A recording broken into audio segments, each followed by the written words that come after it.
আমার জানা মতে চিংড়ি মাছের বালা চাও পছন্দ করে না এমন কেউ নেই। তো আজকে মনে মনে ভাবলাম যে ঘরেই চিংড়ি মাছের বালা চাও বানিয়ে নেব। আসসালামু আলাইকুম, সবাই কেমন আছেন? আশা করি সবাই ভালো আছেন।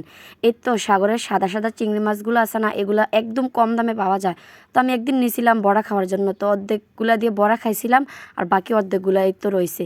এগুলাকে লবণ আর হলুদের গুঁড়া দিয়ে আমি ভালো করে তেলের মধ্যে ভেজে নিচ্ছি। একদম ভালোভাবে চুলার আঁচ মিডিয়াম রেখে ভাজছিলাম। চিংড়ি মাছগুলো যখন একটু ভালোভাবে ভাজা হয়ে গেছে তখন আমি এখানে পেঁয়াজ কুচিগুলো ভেজে নিচ্ছি, শুকনো মরিচও ভেজে নিচ্ছি।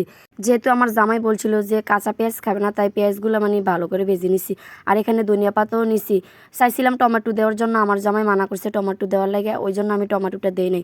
এই তো দেখতে পাচ্ছেন চিংড়ি মাছগুলো কেমনটা মচমচ করছে। চিংড়ি মাছগুলোর সাথে যেহেতু আমি লবণ দিছি, তাই এখানে আমি আর এক্সট্রা কোনো লবণ দেবো না।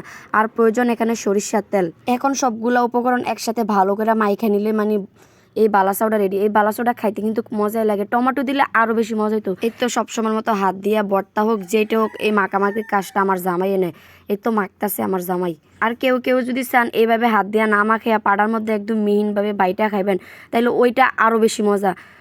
একদিন হলো বাসার ভিতরে বানাইয়া দেখবেন যে আমি কি সত্যি কইতেছি না মিথ্যা কইতেছি। এই হাত দিয়া মাখাইয়া বালাসর ভর্তাটার মধ্যে যেহেতু শুকনা মরিচ ধনিয়া পাতাটা বেশি পরিমাণে পড়ে, তাই খাইতেও বেশি মজা লাগে।